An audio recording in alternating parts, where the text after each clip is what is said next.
The morning I received my jury summons, I groaned like anyone would. Jury duty wasn't a civic dream, it was a calendar wrecker. I had deadlines, client calls, and a business trip coming up. But the envelope was official, the date locked, and the county didn't care that I had plans. I showed up early on a Tuesday with my travel mug and low expectations, figuring I'd sit through orientation, maybe get weeded out during voir dire, and be done. But fate had a different idea. The courtroom was colder than I expected, wood-paneled, marble floors, and that sterile scent of old paper and new regret. The case was titled State v. Marcus Delaney, a felony assault charge. Nothing unusual. But when the defense table came into view, my world shifted on its axis. He looked older than I remembered, beard, speckled with gray, cheeks hollow, eyes harder, but it was him, Marcus Delaney, the man whose name I hadn't spoken aloud in over a decade. My mind reeled back to a hospital waiting room 12 years ago, where a nurse pulled me aside and told me that my sister, Brielle, hadn't survived the crash, but her heart was going to save another life. I was 17, grieving, numb. They told me the recipient was a 20-year-old male, critically ill, from out of state. I never met him, never wanted to. But years later, when I became obsessed with tracking the threads of Brielle's legacy, I found the name in a transplant registry forum, Marcus Delaney, from Iowa. I remembered the post. Alive because someone else wasn't. I think about her every day. That post had broken me, and now he was here on trial. I didn't say anything at first. During jury selection, I kept my face neutral, even though my chest felt like it might explode. I didn't want to be excused. I needed to know what had happened. What could have brought the man who lived because of Brielle into a courtroom wearing handcuffs and pleading not guilty to felony assault? The voir dire was a blur. The prosecution asked about bias, about exposure to criminal cases. The defense asked if we could presume innocence. I answered every question flatly, honestly, carefully. I was selected. Juror number 6. The judge explained the charges. Marcus had allegedly assaulted a man during a bar fight that left the victim in a coma. There were witnesses, conflicting statements, and video footage blurry, grainy, partial. The prosecution claimed Marcus was the aggressor, that he'd snapped without provocation.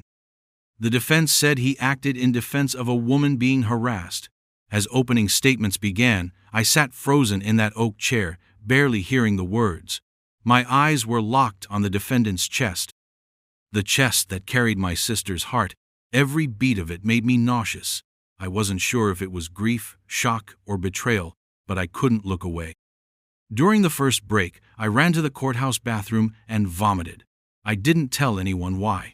Back in the box, I took notes like I was supposed to, highlighting inconsistencies, circling witness names. But every note I wrote felt like a betrayal to the court, to Brielle, to myself. How could I remain impartial when the man I was judging had once written, "I owe my breath to someone I'll never meet"? But the law was clear. I had a duty to weigh evidence, not history, and so I listened, and I watched. And I tried to piece together how the man who once lived because of kindness now stood accused of violence. The first witness was a bartender, shaky on details, said there was yelling, said Marcus, looked mad but not out of control. The second was the victim's friend, who painted Marcus as a hothead. The woman allegedly harassed, refused to testify. The video footage was shown next. It was as bad as described. Blurry silhouettes, a scuffle, a punch, a fall, nothing conclusive. Half the jury looked uncertain, the other half leaned toward guilt. I stayed quiet, watching, thinking. That night, I went home and dug up that forum post. It was still there. My name is Marcus. I got a heart transplant 12 years ago. Every year on the anniversary, I light a candle and thank her. I don't know who she was, but I try to live like I'm worthy. I read it over and over, tears streaming down my face. He had once honored her. What happened to that man? Back in court, the defense called Marcus to the stand. A risky move, but the minute he started speaking, I knew why. He wasn't rehearsed, he was raw. He admitted to being in the bar. Said the woman looked scared. Said he told the guy to back off. Said the man threw the first punch. I didn't want to fight, he said. But I wasn't going to stand by and let her be cornered. His voice cracked. I've lived with someone else's heart in my chest for 12 years. I try to be the kind of person worth saving. I felt the air leave the room. I sat there, stunned, as he said the words I'd memorized years ago. The jury scribbled notes, the prosecution cross-examined, tried to poke holes. Marcus stayed calm, steady. And I realized something. Maybe this wasn't about who threw the first punch. Maybe it was about whether a man's entire life could be reduced to a single moment. I remembered what the doctors told me after Brielle died. Transplants don't make people perfect. They just give them a second chance. When the court adjourned for the day, I lingered. As Marcus was being escorted out, he glanced up and locked eyes with me. Just for a second, his brow furrowed. Recognition flickered, faint but there. He didn't know me, but somehow I think he felt something like a ghost had stepped into the courtroom and sat down to watch what he'd become. The next day in court felt like I'd stepped into a different trial altogether. It wasn't just Marcus's words lingering in my head, it was the way he looked at me. That second of locked eyes had shifted something in him, too. He came in quieter, shoulders tighter, eyes darting to the jury box more often. Did he recognize me? Had he pieced it together? There were no photos online of me with Brielle back then. The donation had been anonymous at first.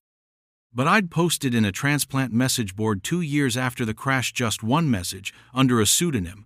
My sister's heart saved a man named Marcus. I hope he's doing good. It had only gotten one reply. I'm trying. That had been enough for me at the time. Now I wasn't sure what any of it meant anymore. Court resumed with a medical expert breaking down the victim's injuries: skull fracture, swelling, induced coma. The jury grimaced at the photos, but what stood out was the timeline. According to the ER report, the victim's head hit the corner of a table as he fell, not from the punch itself, but the awkward angle after losing balance. The cause of injury wasn't direct violence, it was momentum, fall trajectory, and bad luck, a butterfly effect of movement.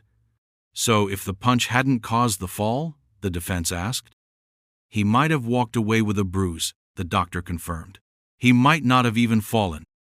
That mattered, because everything the prosecution argued hinged on excessive force. But Marcus didn't punch the man and keep hitting. He didn't even follow up. The video, fuzzy as it was, showed a single arm extension, then chaos. We watched the clip again, frame by frame. Marcus stood between the woman and the victim. The victim advanced. A blur of motion, then the fall. I scribbled in my notepad, instinct or intent. At lunch, I sat outside on the courthouse steps, scrolling again through transplant stories. Hundreds of them. Stories of second chances, of lives reborn. I found another post by Marcus on a different site, dated 5 years ago. Every year I visit a lake and sit in silence. I don't know if she liked the water, but I want her heart to hear something peaceful. That undid me, because Brielle loved the lake. We spent summers at our grandfather's cabin. She'd float for hours on an inner tube, arms behind her head, humming to herself. She said the water made her heartbeat sound louder, and here he was unknowingly recreating that piece. When I walked back into the courtroom, my emotions were shredded, but I couldn't show it. I had to be Juror 6, objective, rational, just another number in the box. The prosecution called the last witness a man who claimed Marcus had a history of anger. It sounded ominous. Until we realized the man was referring to an argument in a grocery store where Marcus had shouted at someone for yelling at a cashier. He has a temper, the man said. He stood up for someone he didn't even know. I felt the jury shift. That wasn't rage, that was protection. Then came something unexpected. A rebuttal witness. The woman from the bar. She'd changed her mind about testifying. Took the stand in jeans and a nervous frown. Her voice was soft, cracking, but steady. The guy was grabbing my wrist, she said. I told him to stop, he laughed. Marcus came over and said, let her go. The guy shoved him. That's when it happened. She looked directly at the jury. He wasn't trying to start anything, he was trying to stop it. Her testimony torpedoed the prosecution's closing. They scrambled, tried to reframe the case as escalated recklessness. But it was clear, Marcus wasn't a monster. He was a man in the wrong place, doing the right thing the wrong way. As the trial wound down, deliberation instructions were issued. I felt my hands shaking as we entered the jury room. 11 strangers and me. Some were already leaning toward not guilty. Others needed convincing. I stayed silent at first. Let them speak. The arguments were logical if the victim instigated. If Marcus only acted to defend, if the injury was caused by a fall and not a beating, then was this really felony assault? Then one juror said, "It's not just what he did, it's who he is. He looks like a guy who's been through something." I spoke up. "He has," I said quietly. "He's alive because someone else died." Heads turned. "He had a heart transplant 12 years ago. Someone asked how I knew. I looked down. I recognized him. I knew the donor." The room froze. Another juror said, "You should have told the court." I nodded. "I know, but I didn't want to walk away without hearing the whole story." I expected anger, but instead they listened. I explained briefly that my sister's heart saved Marcus's life, that I'd followed his recovery from a distance. That I had every reason to hate seeing him here, but I didn't, because I saw the man trying to honor that gift. I saw someone who stood up when most people would have looked away. The room went quiet. Then one woman said, "I think your sister would be proud he used her heart that night." When we finally voted, it was unanimous, not guilty, not because we forgave him, not because he was perfect, but because justice isn't about punishing reflex, it's about understanding why people act when they feel they have no choice. We returned to the courtroom. The judge read the verdict. Marcus didn't cry, but his shoulders sagged like someone had taken a mountain off his back. Afterward, as we filed out, he turned and locked eyes with me again. This time, he knew. He mouthed 2 words, "Thank you," and then he was gone. The courthouse emptied slowly that day, as if the building itself knew something unspoken had occurred.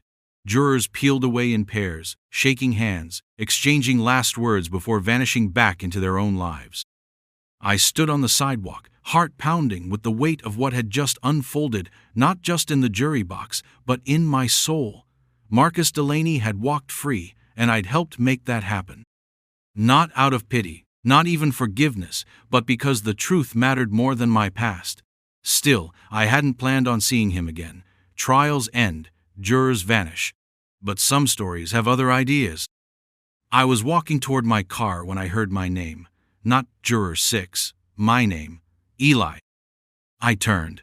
Marcus stood by the courthouse steps, hands in the pockets of a battered coat, eyes wide, like he wasn't sure if he had the right person. "Eli Hartford?" he asked. I froze. The only way he could know my last name was if he remembered my post. That message I'd typed on a grief forum years ago, one night after a bottle of cheap whiskey and 3 hours of crying. My sister's name was Brielle. Her heart saved a man named Marcus. I nodded slowly. "Yeah." He stepped closer, cautiously, like someone approaching an old grave. "I thought it might be you, I wasn't sure, not until today." We stood there, 2 ghosts from the same loss. "I never meant to meet you," he said. "I didn't want to make things harder, but when I saw you in court, I knew." My throat tightened. "I knew too," I said. 12 years ago." He looked down, hands trembling slightly. "I talked to her. I never knew her, but I talk like she can hear me, like she's still keeping me upright." I blinked fast, the air thick with a grief neither of us had fully buried. "She probably is," I whispered. Then he surprised me. "Can I take you somewhere?" I hesitated. This was the man who carried my sister's heart, the man I'd unknowingly judged, then vindicated. I nodded. "Okay." We drove in silence, Marcus in an old truck, me in my car following. He led us to a park by the river, empty that time of day. He grabbed a small bundle from the passenger seat and walked toward a picnic table shaded by rustling trees. "I come here when I can't sleep," he said. "When I feel like I'm screwing up her second chance." He unwrapped the bundling old candle, melted at the sides, and a notebook. "I write her letters," he said. "I don't have anyone else to talk to who'd understand." He handed me the notebook. "You don't have to read them, but they're yours too." I opened the first page. It was dated 5 years ago. "Dear Brielle," it began. I woke up feeling empty again, like I'm renting space in someone else's body. But then I remember you gave me more than a heart. You gave me time. I flipped through more entries, some angry, some filled with guilt, others just mundane grocery lists, memories, dreams. It was like watching someone claw their way toward being worthy. He'd kept this secret life, this private altar to the sister he never met, for over a decade. And then he said it, quietly, so quiet I barely caught it. I didn't want to fight that night. I looked up. He was staring out at the water. I've spent my life trying to deserve her, trying to keep my temper in check. But when I saw that guy grab that woman, I just snapped. I didn't think, I reacted. I didn't throw the first punch, but I was hoping he'd give me an excuse. He paused. I still don't know if I did the right thing. I let the silence sit because honesty like that deserves space. You didn't do the wrong thing, I said eventually. But maybe that night wasn't about right and wrong. Maybe it was about whether someone was finally worth the heart they were given. He looked at me, eyes glassy. Do you think I am? I wanted to say yes. I wanted to say no. What I said instead was, that's not my call anymore, it's hers. We sat there for an hour, reading entries from the notebook together, and for the first time since the crash, I didn't feel like I'd lost her. I felt like she'd simply moved to a new vessel, a new purpose, a man who, despite his flaws, had carried her with reverence. Before we left, Marcus asked if he could give me something. He pulled a pendant from around his neck, a tiny heart-shaped locket. Inside was a photo of Brielle I'd posted online with my message years ago. I printed it from your post, he said. It's helped me more than I can explain. He pressed it into my hand. You can have it back. I shook my head. No, you keep it. I think she's still guiding you. He smiled, tears in his eyes. Then I hope I never stop hearing her. That night, I wrote a letter of my own. Dear Brielle, I wrote, I met your second chance today, and he's still trying. That might be the most human thing anyone can do. In the weeks following the trial, I found myself doing something I never thought possible. I began thinking about Marcus not as a stranger, not as the defendant, but as a person who had become, in the strangest, most painful way, part of our family. The connection wasn't chosen, it was forged by tragedy, but it was real. My father didn't understand at first. The man who has her heart? He'd asked, looking up from his crossword puzzle. The pen paused in his hand. You've been meeting him? There was no accusation in his voice, just disbelief, like I'd told him I'd started talking to a ghost. Yeah, I said. He's not what I expected. My dad looked out the window at our empty backyard. She always said her heart was too big for one life. Marcus and I met again. Once, then twice. Then it became weekly. Not formal visits, not heavy conversations. Sometimes we just sat at the lake where I'd spread some of Brielle's ashes years ago. He didn't talk much, and I didn't ask him to. It was enough that he was there, that she was there. One day, he brought a photo of his niece. She's 7, he said. Wants to be a vet. I tell her my heart's a superhero's heart. I laughed. It kind of is. He smiled. She doesn't know it's not mine. Then he paused. But it is. Isn't it?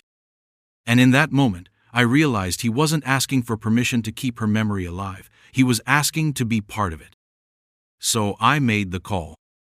Dinner at my place. My father, my stepmom, me, and Marcus. I told them who he was, what he meant. My father didn't say much, just nodded, once, slowly. The night of the dinner, Marcus arrived 15 minutes early, wearing a second-hand button-up and carrying a bottle of wine so cheap it still had the sticker from the clearance shelf. This okay? He asked. I haven't done a dinner like this since before the transplant. I nodded, swallowing nerves. The air at the table was thick at first. My stepmom smiled politely. My dad didn't. He watched Marcus like a hawk watches the field. Dinner was quiet, roasted chicken, salad. No one said the name Brielle, but her presence sat in the empty fourth chair we didn't dare fill. Then halfway through the meal, Marcus cleared his throat. I want to thank you both, he said. Not just for dinner, for everything. My stepmom gave a cautious smile. My dad set down his fork. Why were you arrested? He asked. No sugarcoating, no build-up, just the question. Marcus didn't flinch. Because I made a choice, he said. I saw a man put his hands on a woman. I told him to stop. He didn't. I acted. He looked at me. Then at them. I don't know if Brielle would have done the same, but I hope she would have understood why I did it. That changed something. My dad leaned back. She was fire and thunder, he said quietly. She would have broken his nose with her bare hands. And just like that, the tension broke. The rest of dinner felt less like a test and more like a reunion no one had expected to want. We didn't talk about transplants or trials or trauma. We talked about Brielle, her bad jokes, her terrible handwriting, the way she used to sing off-key just to annoy us. After dessert, Marcus offered to wash the dishes. My stepmom joined him, chatting about neighborhood gossip while he scrubbed the plates like he was performing surgery. My dad pulled me aside. "He's a good man," he said. "Rough around the edges, but good." I nodded. "He's trying." My dad's eyes were distant. "That's what matters most." Before Marcus left, my stepmom handed him a box. "These are some of Brielle's old sketchbooks," she said. "She wanted to be an illustrator. Thought you might want to see what your heart used to dream about." Marcus took the box like it was made of glass. "I don't know what to say." "Don't say anything," she replied. "Just keep her going." That night, I stayed up late scrolling through old photos, me and Brielle building a blanket fort, her at her high school graduation. Us at the lake, her floating in the water, eyes closed, peaceful. And then I remembered a line from one of Marcus's letters. "I think her heart remembers the lake." Maybe it did. Maybe hearts remember things even when the body is gone. Maybe the body's just the vehicle. The driver is something deeper, something unbreakable. The next time we met at the lake, Marcus brought a journal. "I've been writing again," he said. "Not letters, just thoughts. I used to be afraid to feel anything, felt like I hadn't earned my emotions." I asked him what changed. "You," he said. "The trial. Her family.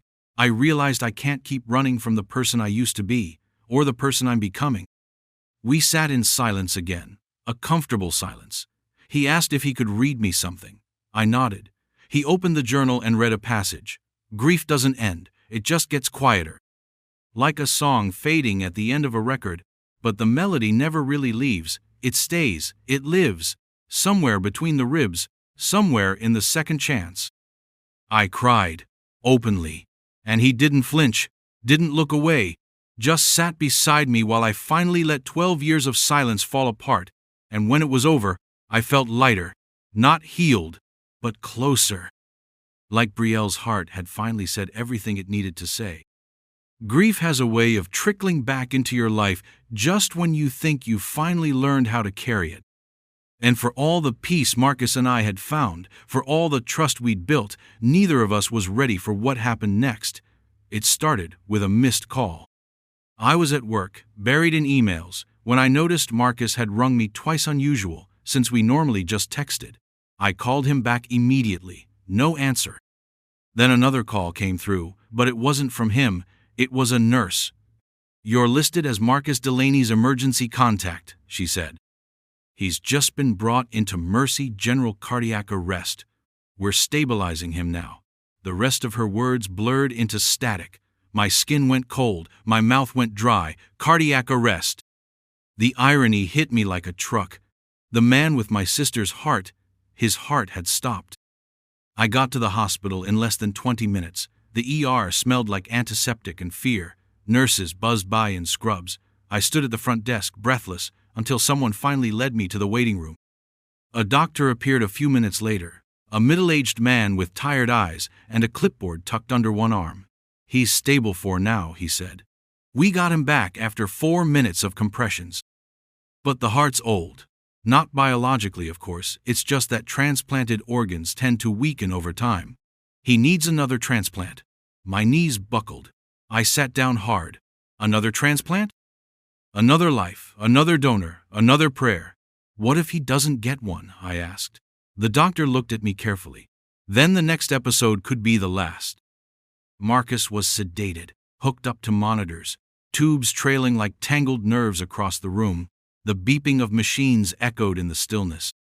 I stood there, watching the rise and fall of his chest, Brielle's chest, in some metaphysical sense, and I felt like I was losing her all over again. When he finally woke up, groggy and pale, he looked up at me with a weak smile. "Guess she's getting tired," he whispered. I grabbed his hand. "She's strong, you both are," He closed his eyes again. "If this is it," he murmured, "don't let her story stop with me." The next few days were a blur of tests, waiting lists, and medical evaluations. Marcus wasn't a top priority for a donor heart. His age, his medical history, and the fact that this would be a second transplantal made his odds lower. But he didn't panic, he didn't spiral, he journaled, every day. He asked the nurse for extra paper. Wrote while nurses drew blood and doctors poked his chest. I asked what he was writing. "Letters," he said. "In case I don't make it." I told him not to talk like that. "You're going to be fine." He smiled sadly. I already was. 12 years was more than I deserved. I brought my father to visit him. They spoke quietly, man to man. My dad handed Marcus something wrapped in an old cloth napkin, Brielle's high school ring. "It's yours," Dad said. "You've carried her this long. Seems right you carry this too." Marcus held it like it weighed more than gold. "I'm not her," he said. "I know," Dad replied. "But you're the one she chose to keep going."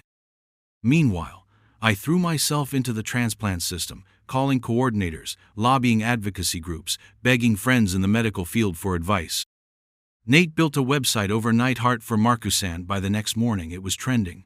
Man who carried his donor's legacy for 12 years now needs a new heart. It wasn't a lie. It was a plea. Donations poured in, awareness spread, but we couldn't make a heart materialize. We couldn't outcode biology. One night, I stayed over in the hospital room. Marcus was asleep, his heart monitor beeping steadily beside him. I opened his notebook again. He'd left it on the side table. The last entry read, "If I die, don't bury me with her heart. Give it to someone else. Let her keep walking." I choked back a sob. He didn't see the heart as his.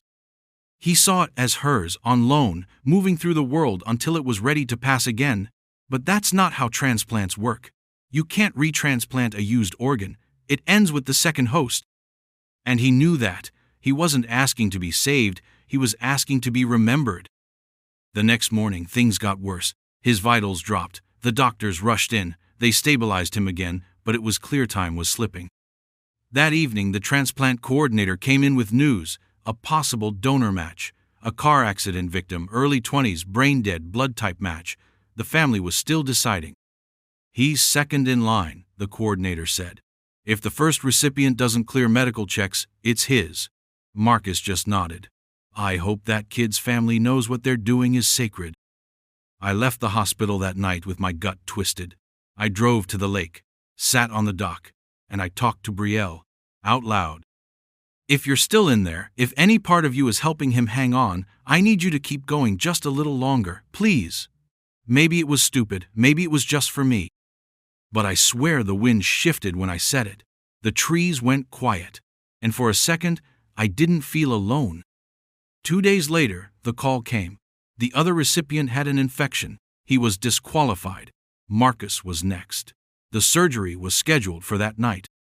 I was in the waiting room with a coffee I couldn't drink, watching the clock drag its feet through the longest 6 hours of my life. And then the surgeon emerged. "It went well," he said. "The heart's strong. It's too early to say more, but for now, he's alive." I broke down. Right there in the waiting room, in front of nurses and strangers and fluorescent lights, I wept for Brielle, for Marcus, for every beat that somehow kept finding a way forward. And when I finally saw him, hours later, sedated and pale, I placed Brielle's ring on his tray and whispered, "2 hearts, 2 chances, make it count." Recovery was slow, gritty, uneven. Marcus remained in the ICU for over a week, drifting between sleep and lucidity, his body adjusting to the foreign rhythm of yet another borrowed heartbeat. He looked smaller somehow, tucked under hospital linens, the once coarse edge of his voice softened by pain meds and tubes, but his spirit? That was louder than ever. "It's weird," he said, the first morning he could talk. "Feels like my chest is holding its breath, like it's waiting to see if this heart trusts me." I smiled, holding his hand. "It will, just give it time." And he did. Every hour, every breath was a testament to the body's stubborn will to survive and a soul's refusal to surrender. The transplant community rallied. Double survivor stories are rare. Marcus became a symbol, a man who once lived because of loss, and now again because of another family's unspeakable grief. He insisted on writing a letter to the donor's parents. I watched him agonize over every word. "I know what it means to receive this gift," he said. "And I also know there's no word that makes it okay." Eventually, he settled on honesty. "I've been given more time than I deserve, but I'll make sure your son lives in every step I take." It was mailed through the transplant coordinator. He never heard back. Some families can't bear to respond. He understood. 3 months later, Marcus walked into my apartment unaided, unhooked from machines, breathing slow but steady. "I made it up the stairs," he grinned, holding up a bag of takeout like a trophy. I laughed, partly in disbelief, partly in awe. We sat on my couch eating tacos, talking about everything and nothing. But when the conversation drifted back to the trial, he got quiet. "I still think about him," he said. "The guy from the bar. The one who fell." He paused. "Do you ever wonder if one good thing cancels a bad one out?" I thought for a second. "No," I said. "I think they coexist. But one can outgrow the other." He looked down. "Do you think I've outgrown who I was?" "I think you've outlived him," I said. "Twice." That was the first time I saw Marcus cry. We decided to do something unusual that summer. We visited Brielle's old high school together. The principal still remembered her. They let us walk the halls, see her locker still painted with faded flowers from a mural art project. In the cafeteria, Marcus sat at one of the tables and whispered, "I wonder what her voice sounded like." I pulled out my phone. I had exactly one video clip left, her singing terribly in the car, off-key, laughing. I played it. Marcus closed his eyes. "That's the sound in my dreams," he said. We started a scholarship in her name, the Brielle Hartford Legacy Grant. For students in art, medical, or advocacy fields, we held a fundraiser at the community center. Marcus stood up and told the crowd, "I am here because her family chose not to let their pain end with loss. I'm here because they believed in life when it was easier to hate fate." That speech was replayed hundreds of times. People started donating from across the country, survivors, donor families. A woman from Oregon wrote, "My brother's heart saved a stranger. For years, I thought that was the end of the story. Now, I know it's just the beginning." But not everything was public. Some things remained sacred. The candle ceremonies, the shared letters, the lake visits. Marcus still wrote to Brielle. Sometimes I did too. We placed our notes in a sealed jar we kept at the lake house, hidden in the rafters of the boathouse. It wasn't a shrine, it was a memory anchor. A quiet promise to keep her alive in ways no death certificate could touch. Then, one afternoon in September, a letter came from the parents of the new donor. It was handwritten, careful, grateful. "We didn't know where our son's heart had gone," it read. "Now that we do, we can breathe a little easier. Thank you for being the kind of man he would have liked to know." Marcus read it 3 times, then folded it into his wallet. "Now I carry 2 families," he said.